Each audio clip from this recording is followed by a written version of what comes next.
Happy Back Talk Thursdays. Another week. Let me pin that comment. Shout outs to everybody who's been tuning in every week on Instagram when we do this live. Shout out to everyone who is going to tune into this later on YouTube. And if you haven't yet, please subscribe to my channel. While this is recording here, I know I'm kind of behind with some episodes. I have like about 3 or 4 episodes I still need to put on YouTube. So if you're tired of watching on Instagram, I promise I'll get to it this weekend because this week I plan to get stuff done in the house. And our lovely guest should be here. I think I can send the invite. I hate when this happens. Instagram hates me. Oh, and this is the week I get my hair washed, so that's why we look like this. The hair will be done tomorrow. Don't worry.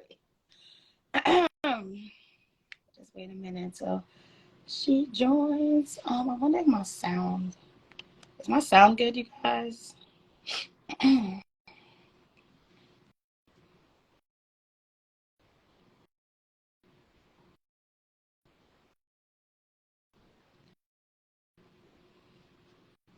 Jen, did you get the invite? Can't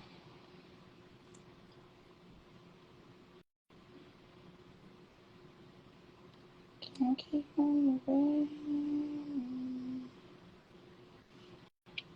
Did you get the invite to join the live?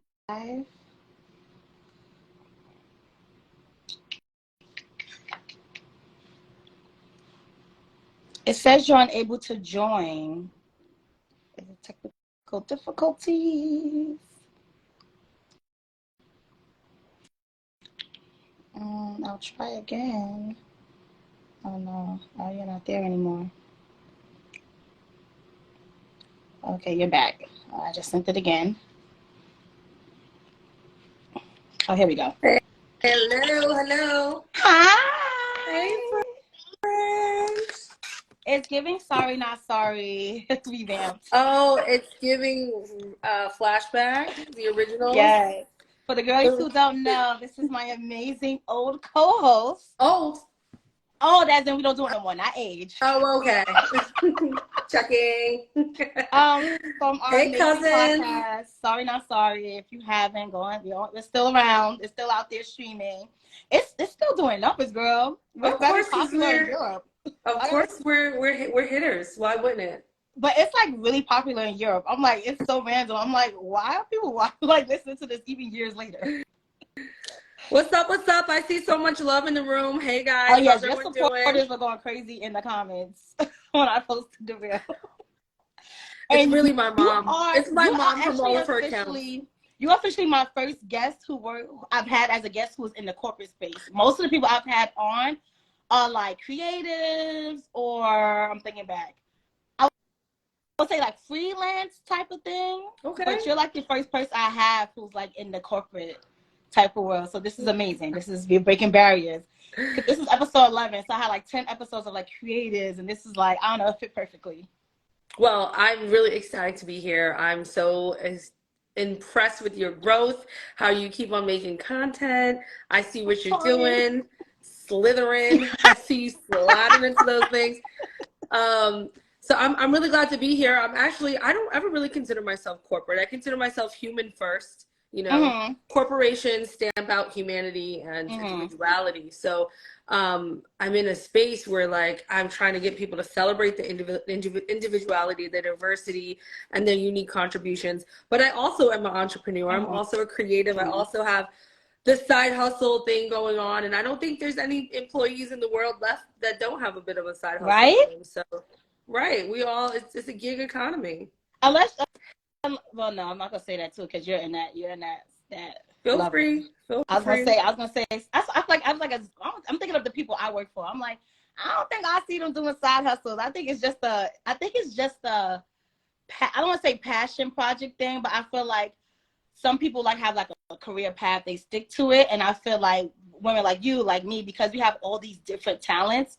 We have our jobs, and then we have the things that we're doing outside of our jobs because, we have to feed our wants and our artistic, needs. Yeah. If that makes sense. Yeah. I'll talk a lot to youth. I talk a lot to kids Mm-hmm. about, what it's like to try to get into the industry where you want to work. And, I had these same misconceptions when I was younger too, that you had to do the job that you really were passionate about. And then when you become an adult, you're like, no, I got bills. But I got bills though.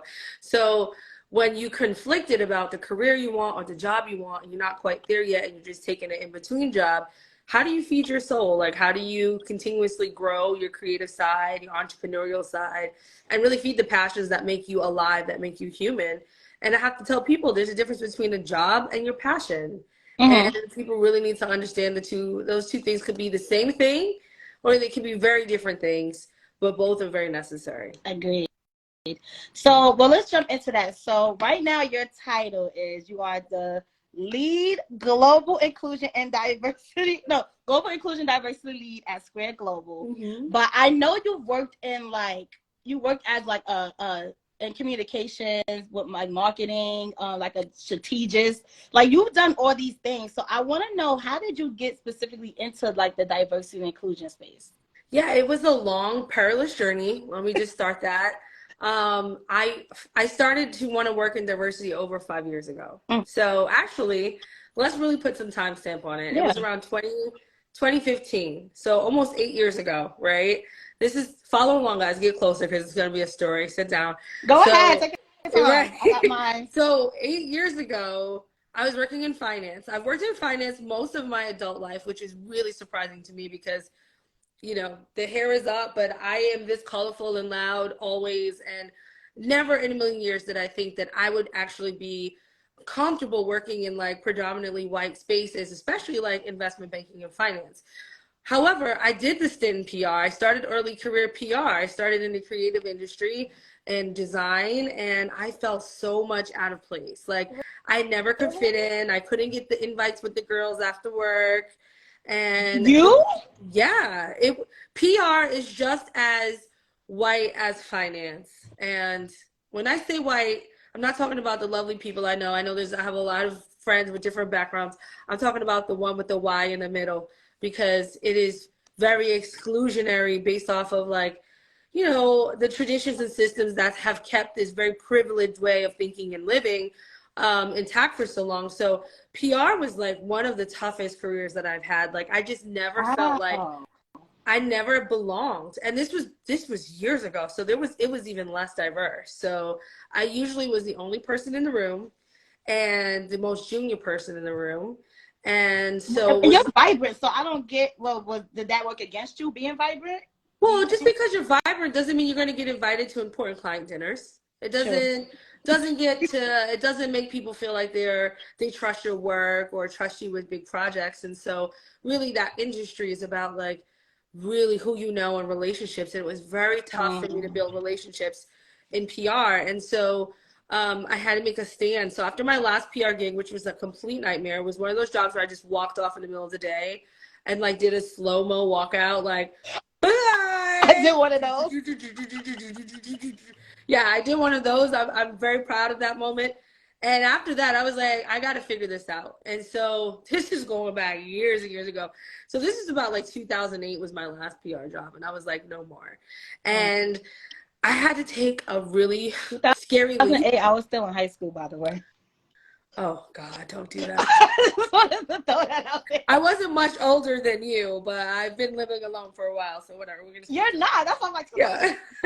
Yeah, this is because I remember it was 2008. It was my last PR. Oh, so exactly what happened. I walked off of a company. They were just being ridiculous. And I was just like, I can't do it. And I couldn't get unemployment because I quit. Right. This is back when unemployment, y'all, I'm elevating myself. This is back when unemployment was like, no, ma'am, you have to be fired. Like, and you can't be fired for being late. Like, you have to have a reason. Right. So what I was doing in PR was marketing and events. So I always love activating experiences for people, making people really immerse themselves in a brand or an activity and learn something new and have an aha moment. So I have been chasing aha moments my entire career. So when I walked out of that job, I was in a very dangerous situation because I had rent and we were in a recession, if you remember 2008. And I had to really decide. I had to turn down a lot of jobs because, one, I wasn't going to take any administrative jobs anymore. I made a line in the sand. I wasn't going to work in PR. And so your girl was hungry. We was hungry and broke for a little bit. We was eating ramen noodles. I was living in the Bronx in my own apartment, but I worked so hard and I filled out a million applications at temp agencies. That was kind of my way in. Mm-hmm. And I wouldn't take any jobs that wasn't around like event management, project management, coordination. So I really kind of just threw everything I had into that. And I started working in finance. And so my first like formal gig was running a roadshow desk for JP Morgan Cazenove. And I haven't looked back since.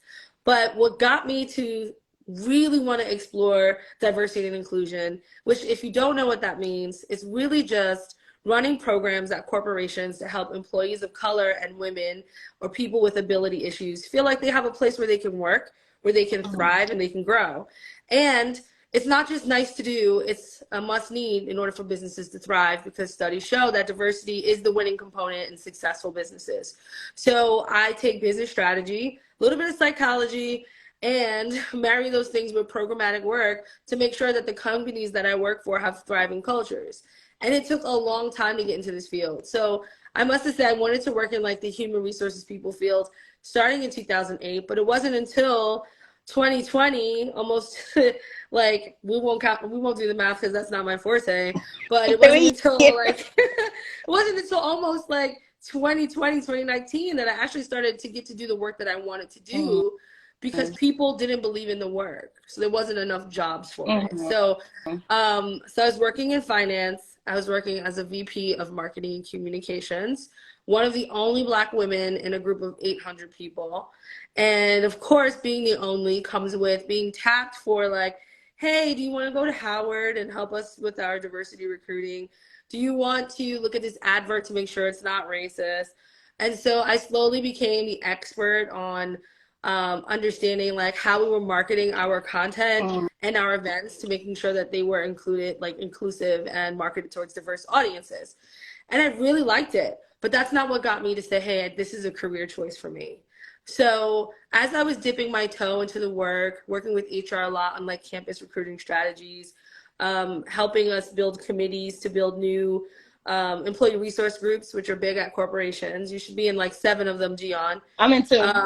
All right, I know you're like running one of them already right now. I'm in B+, which is for it's Black employees achieving together. Plus, so that we're inclusive to everybody. You know, as Black people, we always include everyone in our stuff. I'm on a committee for that, and I'm in Rise, which is a women's group for like women, like young women leaders. Exactly. I'm like the annoying kid who's like the teacher friend who's in all the clubs. It's so weird. No, it's not. It's not weird at all. And these things are very, very important, because that's what was missing from my experience in PR. There were no employee resources group. There was no sense of community. And there was no place for me to get like mentorship, guidance, coaching, because these resource groups, they provide a lot more than just like the Black History Month activities. Yeah. They provide actual resources to their employees, and they provide like an avenue for non-diverse employees to be able to connect and support diverse employees or learn more about that experience. So they're very necessary. PR has at the time didn't have any, so I can understand now why I felt so isolated. I ended up getting into diversity because I founded my own ERG at one of the firms I was working at. And that ERG was dedicated to parents and caregivers, right? So at this time, I just finished having my first son. And for me, it was a very like mentally overwhelming period of my life. I was shifting from identities of being like a single businesswoman to a mom and a wife in almost overnight, like within a 6-month period. So it was very hard for me to navigate those feelings and be able to show up at work with my full self and feel like, hey, I don't have to quit my job. And then there was an additive layer of when my son was diagnosed as being on the spectrum of like, okay, now what? I'm stressed out all the time. I'm getting all these calls. And so I had an interesting exchange one day in the bathroom, because in finance, you have a daily cry in the ladies' room. And it's totally normal. That's just what you do to survive in finance. And so I was having like my weekly cry sesh. And one of the most senior women on the floor, who was also like a white woman, she was an ally, knocked on the door and she was like, "What's wrong?" And usually you never tell people, especially as a woman of color, when someone asks you what's wrong, you're like, Nothing. "Nothing, I'm good, I'm With fine." tears going down your face. Right, because you have this like expectation to be strong all the time. You have this like you can't be vulnerable, you know, because then you're at risk. Also, So I just told I the feel like I truth. just don't also trust people I work with before. Like, That, what's wrong? It's like you don't share your personal business with the people you work with. Like, that's always been instilled in me. yeah, because you're Caribbean. I'm half Caribbean. Whatever, it infected you. No, I'm joking. No, but that's what we're raised to think. Like, you're not allowed to be human. You can only be a worker. And like, how realistic is that? You know, like you can only be in pain behind closed doors. You can't have life drama or trouble. And it weighs down on you, makes you like disengaged in work. And so like it's so important to be able to work for firms or be able to have the strength or inner core to be able to show up in these spaces as your full self, because anything less than that is draining and you're not going to give your best work. Yeah, so I ended up having a very honest, vulnerable moment with her. And, you know, after a while, I thought, hey, either she's going to think I'm absolutely insane or she's going to give me that, like, it's going to be okay. Now get out of my way. Everything will work out. It's going to be fine. Just take a minute, fix your face. But she was just like, girl, me too. My son is wilding out and I don't know what to do. And I was like, this was like before it became like really like widespread to like get this diagnosis. And people were just like, what do I do? So it's been a journey, but I was able to create a community of parents or people who care for others that have special needs, that understand the stress of that. And so when I saw the psychological impact of what it was like to feel like, hey, I belong here, I'm valued here, and I have a community, I ended up staying with that company for 10 years. And I wanted to really carry forward that experience for other people. So I went back to school, and here's the kicker. I told the firm, I said, hey, I want to go back to school and I want to get certified in diversity. And they were like, why? We have a human resource person. No, they had a single person looking at diversity for an organization with 20,000 employees. This is pre-George Floyd, by the way. So this was totally normal. That was going to be my next question, too. No, it was totally normal to have a singular diversity practitioner who was always set up to fail, who was always probably a woman of color. Always a person of color, always, okay? And so I was like, no, I'm going to go back and you guys are going to pay for it. And they were like, no, we're not going to pay for it. I'm like, you're going to pay for it. No, we're not going to pay for it. You're going to pay for it. Long story short, they paid for it. I went back to school. I got certified from NYU. And surely enough, 2018, I started doing the work. I started working on from the creative marketing side, because again, one person can only do diversity at this time, right? So I started doing the work, building a brand for myself, building the relationships of being an expert in the space of diversity communications, diversity digital strategy, diversity branding, diversity advertising. I became that person. And then 2020 happened. Yeah. 2020 happened. And guess what they needed? A diversity inclusion person to have those conversations.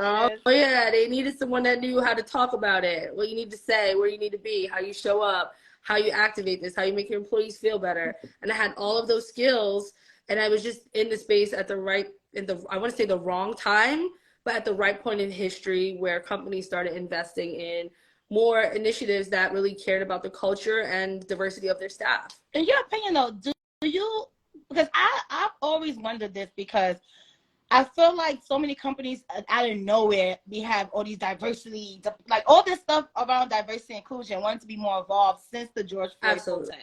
And I'm curious because I'm like, I know the impact of George Floyd and why it was much, I guess, a bigger thing than other situations that's happened.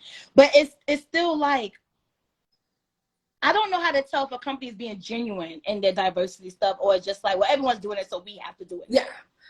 I'm going to tell you a secret. It doesn't matter. It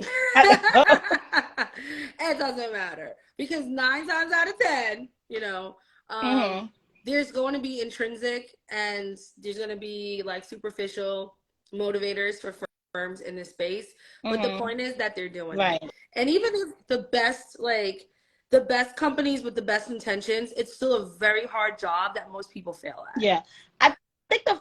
I think BT and Universal are the only two companies that I worked for in my crazy resume of every job I've had in my entire life where I felt comfortable as a Black woman working for the company, but their conversations on race. I think when the George Floyd happened, I was working remote with Universal. Mm-hmm. And usually when stuff happens, I go to work, and when like the conversations that happen at work, I don't talk about those things because I'm always like the only Black person in the room. And it's like I have to go on like everything is fine, when really inside I'm just like looking around, I feel uncomfortable, I'm dealing with the stress of, oh my God, I'm Black and they're killing us. But that was the first time someone had that conversation, like stop everything. And the guy who was like in charge of the department was in Europe at the time, and they were having their own riots in London. Yep. He like hold the phone, called the company-wide meeting, and literally said, what should we do for everyone in here of color? How can we support you guys? You guys need a day off. And I'm sitting in a meeting like, we're actually having this conversation right now, like confused. And I'm like, are we allowed? And it became a 2-hour Zoom. And I even spoke up and said, it's not enough just for you guys to read the books, but be an ally. Because I feel like a lot of answers were superficial. But it's like, sponsor, like be a sponsor for your employees that are here that are color. If you know they're doing good work and you have the opportunity to help them get a raise and promotion, that's how you can help. Like that's the first time I've seen something like that. Yeah, it changed the world. Like it definitely changed the world. I hope we don't change back. To be honest with you, I'm going to give you 2 stories about how different the world responded to very similar situations. Mm-hmm. So when Eric Gardner, mm-hmm. right, was murdered around the corner from me. So I live in Staten Island, New York. He was murdered 3 blocks away from me. I was not okay. Seeing the violence and seeing the systematic killing of a Black man across every media screen. I think that was the first time, like, I know it happens a lot, but like I think that was like one of the major times where it started to pick up the trend, and like every week you started to see this police brutality, right? It just went from 0 to 60. Like it was like Rodney King, and then it was like, no, literally, it was like, yeah, and I don't doubt that these things, it got ridiculous. Yeah, these things were definitely happening, but what had happened, what I think it was like national news every day. Well, social media. Social media became a thing, but we can make our own news. And so for so long, news corporations, media, they chose to show what stories were relevant to them and what they wanted to talk about. So these things were absolutely happening. But as social media became a platform for us to report our own media, people were taking phone footage of what happened with Eric Gardner. I'm sure if that didn't happen, it wouldn't be a story. And that guy got arrested and is in prison for some weird charge. But long story short, I was on the trading floor that day. I was distraught because I'm a mother of a Black son. I have to worry. And, Trayvon Martin, right? Even that happened, but it was different. It was another person. It wasn't the police. It wasn't the people that are paid to protect us. Yeah. For some reason is lost in the sauce and not knowing who he is. Right. It was different in the sense where, like, yes, we understand that there's violence against Black bodies all the time. But when we're paying people to protect us and there's still violence, it's alarming. It's hitting you on a spiritual level. So I was at work, and again, one of the only Black women in 800 folks at a VP level. Believe me, there was plenty of admins that were Black, right? So I was at work distraught, being vocal, and my boss at the time goes, well, I guess you shouldn't be stealing cigarettes then. And that would have been when I picked up my bag and walked. Well, at this point, I didn't know what to say. I was like, that doesn't warrant someone. She did not give a damn. She kept typing. That was it. And for weeks, the traders around the floor would be walking around and they'd be like, I can't breathe. And it was something to mock. And so that happened. And then you fast forward to Eric Gardner. God. It was so devastating. And I didn't even think about it because at this point, it just was what it was. Like, this is what the expected behavior was. There was no HR to tell. There was no words to say, hey, this is happening. This is what bias is. This is microaggressions. There was no language around the aggression that I experienced working in this environment. And I love this company. That was one out of a handful of times that I felt othered in that company. Now you fast forward to Eric Gardner. and the world shifted. And you got to ask yourself why, right? Like George Floyd. why is this time any different than the last time? Mm-hmm. COVID. Mm-hmm. COVID. We were in the COVID. house. You were forced to look at it. You were forced to see this murder. You were forced to participate in this snuff film. And every person who watched that video felt the same thing. Or 90% of the people that watched the video felt the same thing. They felt the outrage. They felt the disgust. They felt the They didn't have an excuse. Usually, like you said wrongness. with Evan Garner, there's Yeah. always like that, well, you shouldn't be doing this, or you shouldn't be doing that. Like, that's the reason to get killed by the cops. But this time, it was like, what did he do? Yeah, it was hard. And so just a couple of weeks before that, we also saw what happened with the woman named Amy, whatever her name is, who falsely called the cops on a black man inside of a park in New York. Is this the birth of Karen? Was that the birth of Karen? Yes, it was. Okay. So it was like the perfect storm. We witnessed, like the world witnessed, because we had nothing else to do. We had nothing else to do besides watch the news. The world witnessed what it was like to experience life while black, what it was like to deal with this heavy aggression, this misuse of power and privilege.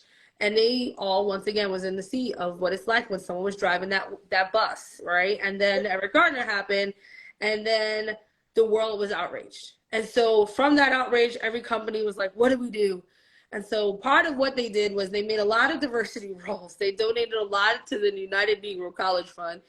And and they gave us a day off. I mean, I'm not mad at all. Juneteenth got passed really quickly. I know. I was like, you know what? Like literally a month they talked about it, and then boom, you're off work for Juneteenth. I'm like, oh. It was startling how fast that became a thing, because my birthday's Juneteenth, and I didn't know Juneteenth was a holiday until 2020, because that is not something that was shared with me growing up. That was not a part of my history education or any of this fancy Catholic schools my mom put me in. That was not any of the things that I learned. So I didn't know until that year. I don't think I took it as seriously until it became a conversation where, why is that not a national holiday? And I said, why isn't Juneteenth like that's like July 4th, like for blacks, right? Right. But the truth is this, like, this is what's funny about Juneteenth. I don't recall asking for a holiday. I recall asking for equal rights and police to stop murdering us. So they did everything, but we really wanted things, right? So it's like, well, okay, that's nice. I'm glad we have the day off, but I would prefer equal pay. I would prefer police for there to be a council of ethics that hold police officers responsible when they use their power. More training. I think the process to become a police officer needs to get more intense. It's crazy because we talked about this in one of our episodes as co-hosts. The Dear White People episode. That's crazy. I just thought about it. So I see some comments in the chat. I just want to acknowledge some of them. So hey friends. Hey y'all, and everyone who's watching this on YouTube when it's posted. Oh, thank you. Well, hello. So some comments are, did you create your own position? Well, essentially at the first firm I did, right? In 2020, I created my own position in the sense where I was uniquely positioned to answer the need at the time. And then when things died down, I refused to give that hat up. So I was like, you're going to have to make this a part of my work, you know? And so they did, and then I did that for a few years, and then I moved on to other firms where I officially had the title in that space. But the thing about diversity and inclusion is that most people don't really understand that it is truly a program or project manager role. So caring about Black lives and caring about equity is one thing, but if you do not have a passion for business strategy, organizational psychology. I like how you said this. Right. Or the fact that you have to really drive projects home with stakeholders that may not care about this topic and almost with limited funding, you can get burnt out real fast. So it's like you're like convincing them that we need your money to create this program because of X, Y, and Z and Y. And you're doing it for the company you work for. Yeah, right? I do it wherever I go. But the point is that I love what I do. And the reason why I love what I do is not so much about like, and believe me, I'm an advocate, I'm a passionate person, I will be on those streets protesting too. But that's not all it takes to work in this field. And a lot of people join the field and then they're like, they're burned out and they're not able to accomplish the change that they want to see. What most people don't understand about inclusion and diversity work is that the change is so incremental and so tiny that we have to celebrate every step on this journey and not just the destination. So we are not going to eliminate systematic racism. It's not something that was built overnight, and it's not something that can be dismantled in 3 years. What we can do is guide organizations, create processes and programs that keep us accountable in our diversity hiring practices, in the way that we coach our managers to check their bias when they're interviewing folks, and making sure that we have cultures that support diverse people so that they feel included and they feel like they belong, so they want to stay. That type of work takes years, right? So it's a long game, right? It's not something you're going to come in and make a splash. A lot of people come in, and a lot of people of color. So that's why I'm saying it. I want to encourage those that really want to be in this space to understand what the job entails. And what I really enjoy most about the job is the psychology aspect. So as a career marketer, right, I was born to sell things. And I was not just born to sell things, but I was born to change your mind. Yes. So you do it all the time. All the time. I get what the hell to get yourself in a room. I swear to God. I love it though. Yeah. So it is my duty, right? And now I'm marrying my passion and my purpose to utilize the skills that I naturally have, which is persuasion and getting people to change their minds and to buy into something, to do that for social good and justice. Right. And so that's why it's important to me, because I understand the human mind. I just taught a training today on unconscious bias and how it shows up. There's over like 70 forms of bias that happens in your brain at any given point. And so for you to talk to people and say, well, we have to hire these folks because it's the right thing to do, it just doesn't cut it. It's not going to get through the psychology that people have had their whole lives and the way that humans' brains work. So that's why I do what I do, because I uniquely love changing minds and hearts and providing that aha moment that I used to do when I was in marketing. So please join me on this journey if you wish. I am happy to guide and mentor anyone that's looking to get into this field. Just know that it is not for the faint of heart, for several reasons. So for those who are like someone who's watching this that may be working at a company that's not inclusive and they're looking to, jump ship, what are some elements that companies that would have that's truly inclusive and diverse? Yeah, so let's take it out this way, because sometimes people get really triggered when they hear the word diversity and they're like, or inclusion or bias, right? But there's 4 things that people can do to help create more inclusive atmospheres. The first one is psychological safety, right? Okay.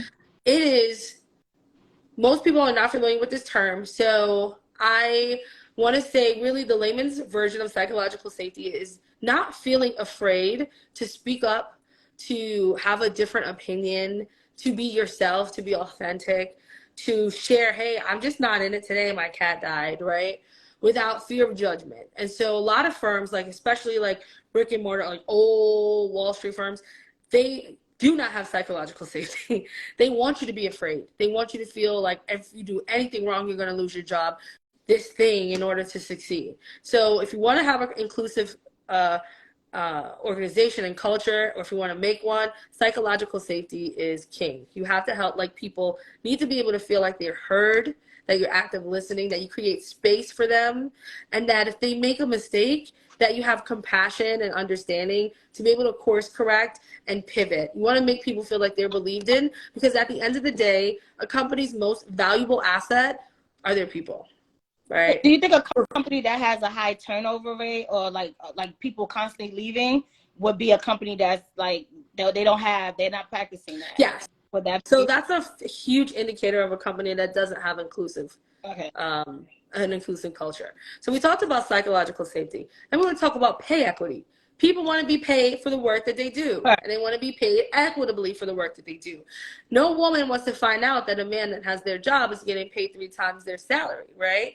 So no person of color wants to find out that they're non-diverse colleagues is making more than them and doing less work. So that's another indicator of making sure that your firm is inclusive, is having pay equity, making sure that you have someone looking at it and that, you know, you can guarantee that you're having open and honest conversations about that. And just as an FYI, friends, it is not illegal to discuss your pay or salary or bonus with your colleagues. Companies would want you to think that because they don't want to pay everyone the same thing, and they frown upon it, but it's not illegal. You're not going to get in trouble from HR. Because I be asking my my and first you day should absolutely. So how much you getting? You should absolutely feel free to talk to your colleagues if you choose to do so, and you should feel empowered to talk to your managers about pay bands, right? And you may say, for my role, what is the average pay band for the company for this particular title? And they have to give it to you. They have to give it to you.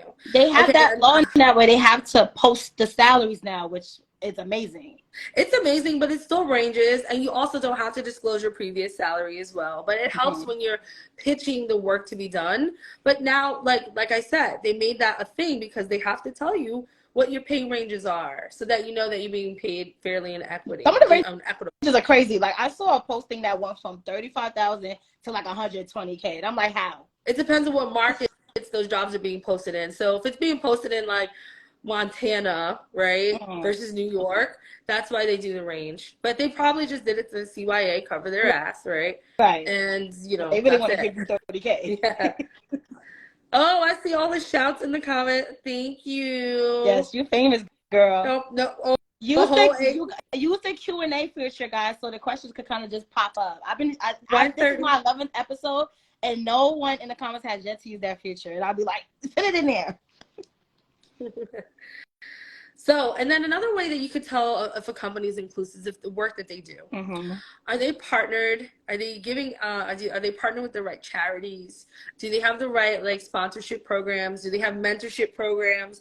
Do they have leadership development programs? Are they investing in their people, especially in their people of color or women or folks with ability who identify with issues with ability? So you want to see that investment from a firm. You want to be able to understand if there's a level of psychological safety, and you could do that by checking out LinkedIn, Blind, Fishbowl to see how employees really feel about working there. You also want to check the turnover rate, because if people are leaving, it's like rats on a boat, right? People will leave. They will leave if they feel like they're a threat, or if it's not worth it at all. Then you want to make sure you actually work for a firm that encourages a work-life balance. Here's why I say that. We are all in different journeys and parts of our lives, or maybe we're in school, or we have kids, or we have that side hustle. And every company right now in this world should understand that people have lives and they need to be able to live their lives to be their best selves at work. So companies that don't, like if you look up work-life balance, are typically not inclusive because they're not respecting your personal time and your commitments outside of work. Why would they respect how you show up at work, your identity, right, and who you affiliate with? So I always look for those indicators when I'm looking for a new opportunity.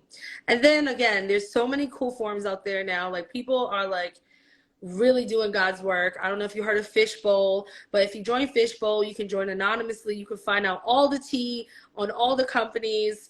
Is it better than Glassdoor? Because I've been on Glassdoor blasting some of the places I've worked. So Glassdoor is one thing, but Glassdoor gets the companies get notified when you leave a bad review on Glassdoor, and they can fight it. So there's probably reviews that are actually removed because they could fight the reviews. But on Fishbowl, it's not just about the companies. They have so many different bowls, but you're allowed to talk anonymously about what it really is like to work there, and the companies can't remove it.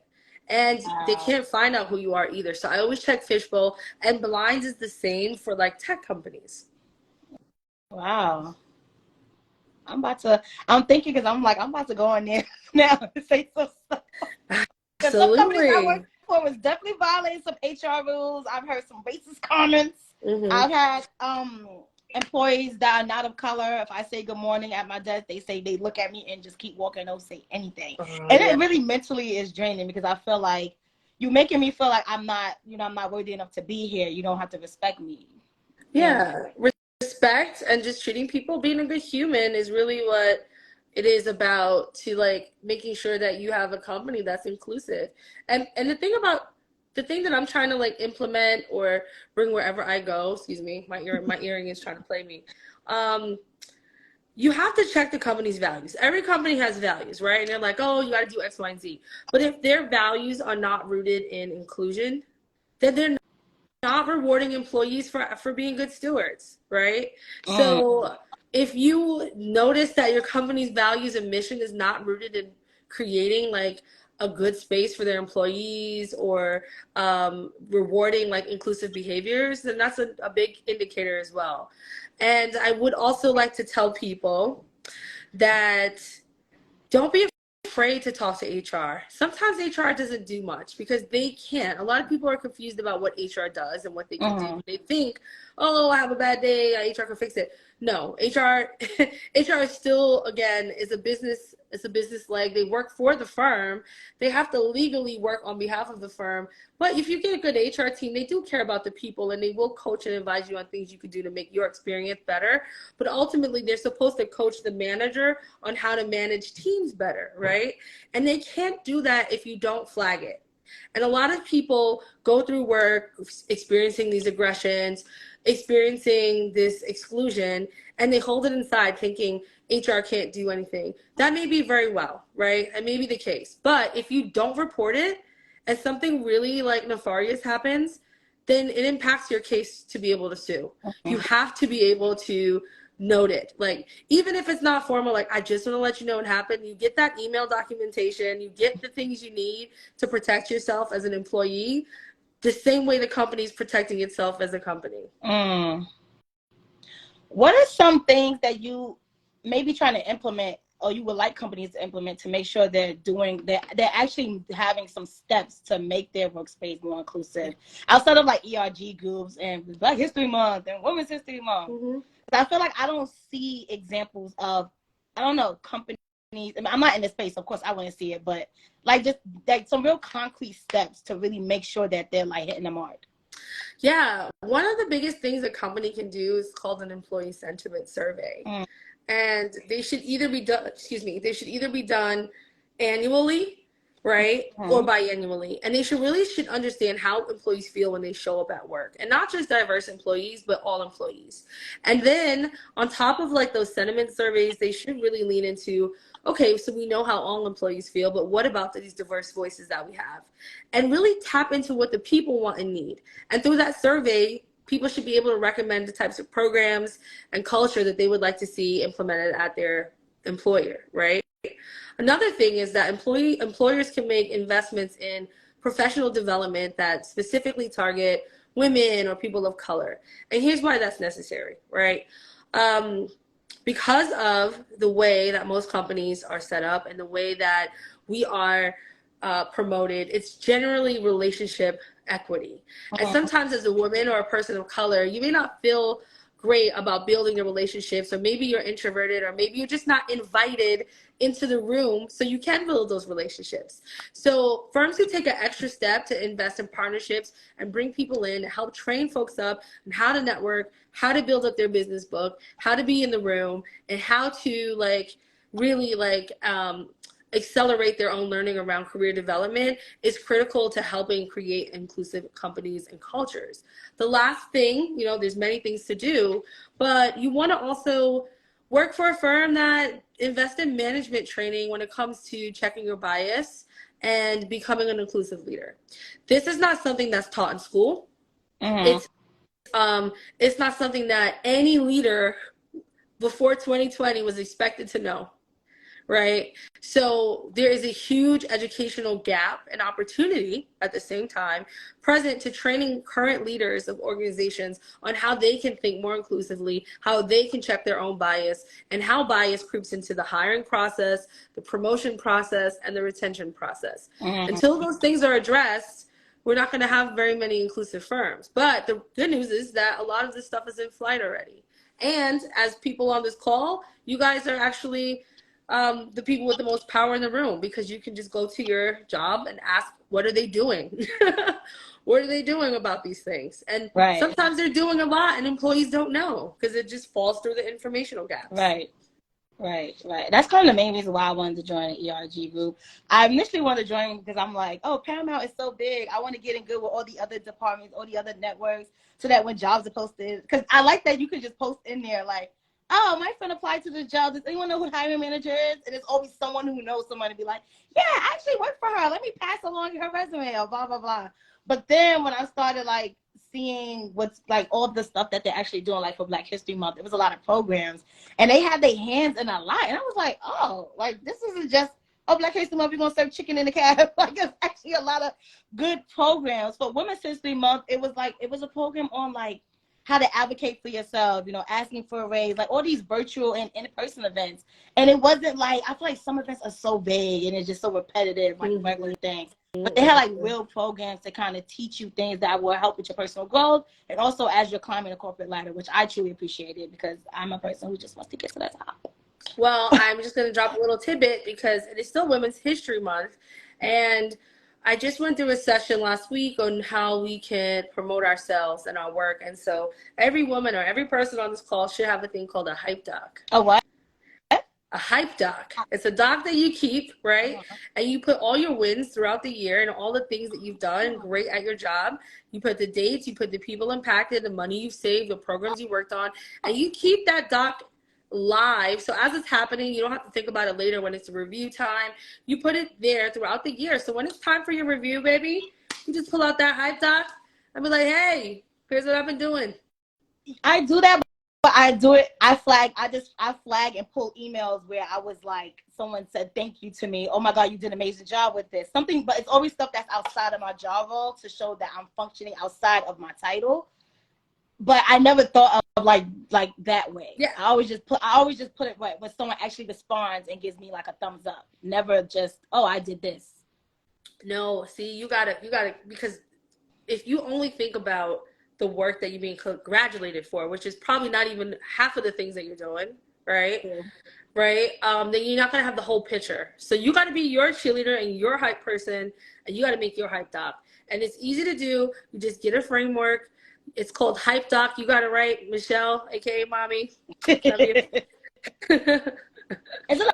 like an Excel sheet? Because I love just Excel. keep mine in a Word document. Right. I'll send you a template. I just put a date. I put like, send the it program, what it to impacted. I can post it on the back page. Like, yes. And all it is about like the day, the people involved, how you helped move or make change or had a positive impact. Whether someone congratulates you or not, it's the work that you're doing and you're spending your time on. So you should document it for sure. I recently did a self-evaluation and it wasn't mandatory for a year interview, but I took it seriously and wrote like, I actually have it sitting here. It's literally like, it was probably 6 questions and it's like 10 or 12 pages long. Like I went in about me. This is what I've done. I worked with this department when I didn't have to, and I worked with this. And you got a raise, didn't you? No. I'm still waiting. I only had my review this week. It only happened this week. I'm having another meeting next week with the actual EVP. But didn't you just get a review at 3 months after you started your job? 4 months. I got it was crazy. No, it was 3 months. I got a 4% raise. See? Was it 4? Because it was when I was in Atlanta. So hold on, April. No, it was definitely less than 6 months. I think it was exactly at 6 months. Actually, it was in October because that's when I was in Atlanta for the Hip Hop Awards, and I found out I got a raise. So there you go. Yes. And then we have to be our biggest hype person, and for so long I didn't. And that's just what we were taught. Mm-hmm. Keep your head down and do good work. And our counterparts weren't. And so we have to figure out how we make up for this gap because it's still there and it is huge. It's still huge. So there's still work to be done. I'm curious to know this actually has nothing to do with anything. But I just saw it today and I was curious to know your thoughts on this because this is something that I kind of lived my life through once I left the post office. So I made a post on LinkedIn about job hopping, job, that's how you get your biggest promotion, 1 to 3 years in the job and you move on. And someone put in the comments and said that that's a double-sided sword because no one wants to hire a job hopper.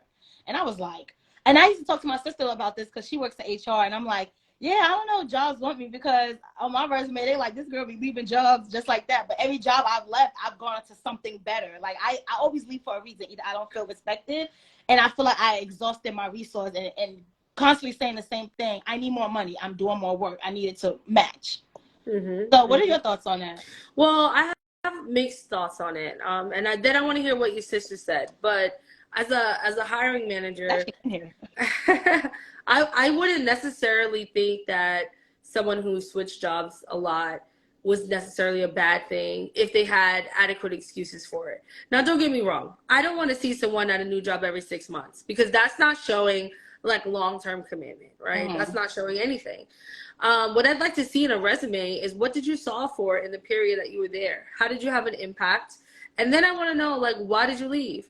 And if it was something that's understandable, that has something to do with, career trajectory, or you're moving locations, or this is just an opportunity you couldn't turn down, then I understand. But if it's like a full page of a job every 2 years, that's a little bit of a red flag. Right. However, I have to say this. I personally had a stint for 10 years at an investment bank. And I was worried too, like, am I too stagnant? It doesn't look like I don't care about growth. But then when I looked at my titles, I changed my titles every 2 years. Every 2 to 3 years, I had a new title, new role, new responsibility. And that just shows growth. That shows curiosity. That shows your natural progression, right? Does this resume show natural progression? That's what you should be asking yourself. Right. If you're job hopping and you're doing the same thing 10 times every 2 years, that doesn't show progression. What is it? What's your story, right? And I also teach personal branding and marketing for entrepreneurs. And it always comes back down to what's your story. We need a part 2. We're bringing you back. Like, it's okay. Like, I'll be guest number 13 too. I'm happy to. I love, like, again, my job is to give aha moments, and I love doing that for folks. And it's really not about, okay, every 2 years on the dime, Gian has a new title. What is your story? When I do people's resumes, and I say this because people pay me to do their resumes, hint, hint. But I make sure to do this on my resume, and I've noticed I got in more callbacks for interviews. For every job I have, one bullet point has to be something that I contributed to that company. Whether I implemented a new strategy, whether I got a raise, whether like something that I did that's like, so people can see that. Because I've worked a lot of admin roles since leaving the post office, but I'm at a point where I'm looking for a coordinator or manager roles because I've exhausted that. Every assistant role I get, I'm gonna always 3 months into that role, I'm going to be operating higher than that. So I gave myself this title on my resume that I just did over as operations and support specialist. Because I need them to know, like, if you hire me as an assistant, I'm not going to be functioning as an assistant. So you have to give me a proper title and a proper pay. Yeah, absolutely. And I did the same when I climbed out of that space. So we have to be our own advocates. We have to be our own strategists. We have to be able to see the bigger picture. And as long as you're telling the right story, the story that company wants to hear, you should be okay. Yeah. Let's pivot because I know we got 7 minutes. You are the co-author of a book. Talk about it. Oh, God. We're going to land on the hardest part of my life. The book. It's so hard to talk about this stupid book. It's not stupid. It's not stupid. I won't say that. I won't say that it's stupid, but I will say that this book took a lot out of me, and I'll tell you why. So I'm a communicator, right? It stretched me. Sorry, guys. I had to take these earrings off. Let me tell you, Zara, you failed. Those earrings are not comfortable. Now I'm too grown to be uncomfortable anymore with fashion. So, yeah, they're cute, but they were uncomfortable. So the book, right? So ever since I was a little girl, I wanted to be an author. I would read, and ask my mama because she's on this call, I would read almost a book a week. And maybe I wouldn't have been reading that much if internet existed back then. I don't know. All I know is I'm an avid reader. I was one when I was a kid. I am one now, still to this day. And I wanted to be able to contribute to the things that I love the most and have a book. So when I got asked to be a part of this book about gratitude, I was like, first of all, I won world's biggest complainer in 5th grade, and I was holding on to that title still, okay? Like, I love to complain. I love it. Hey, I see everybody in the I see everybody in the channel, Hola. in the chats. Hi. So, I was asked to be a part of this gratitude mission and journey, and I just didn't feel like I was a spiritual fit for it. And then the person who was organizing the book said, "Well, you're the best profile for it because so many people think like you. They don't think gratitude is relevant, and they don't think that like keeping a gratitude journal is going to be transformative. So you actually would have the best voice in this book because you are what most readers are experiencing, right?" And so when he pitched it that way, I was like, okay, I get it. And I did it very like, oh, right, whatever. I'll keep gratitude journal. And at first I was making like entries like, well, I guess I'm grateful I didn't eat Cheetos today, right? So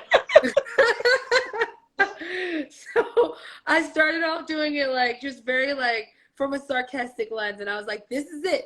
This is gonna be my foray into like comedic writing. And when I tell you it was one of the hardest things I've ever had to write, that halfway through the project, I quit.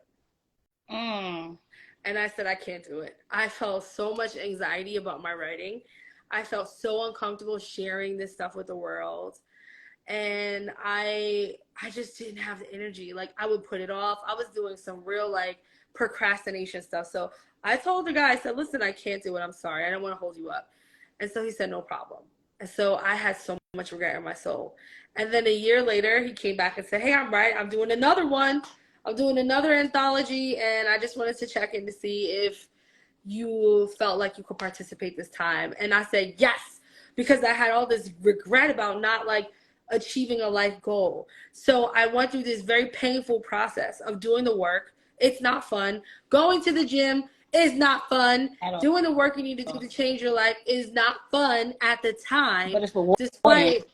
Despite what all these like life coaches and all these people say, it's hard and it's annoying. Like you said, it's hard and annoying. And I was annoyed and exhausted, but I still dragged my butt together and wrote a post every day, even if that post was, this is all I got.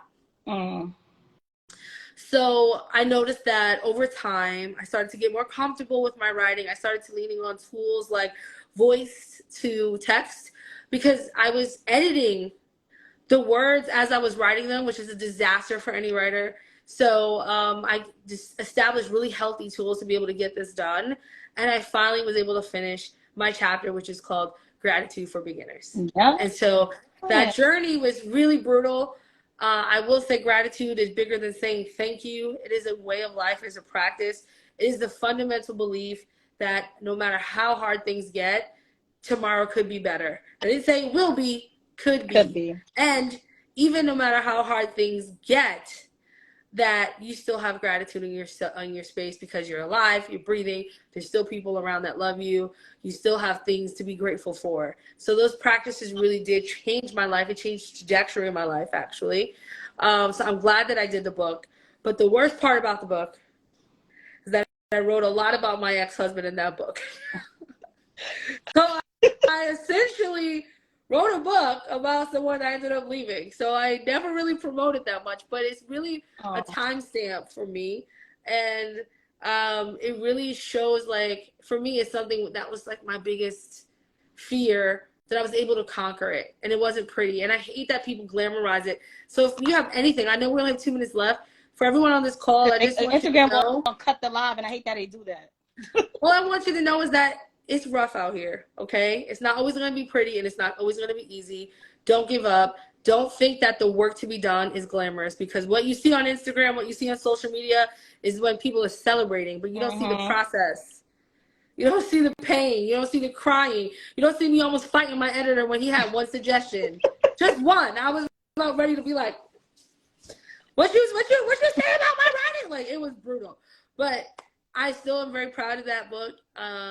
Thank you for even bringing it up, because it's something that, like, I did that.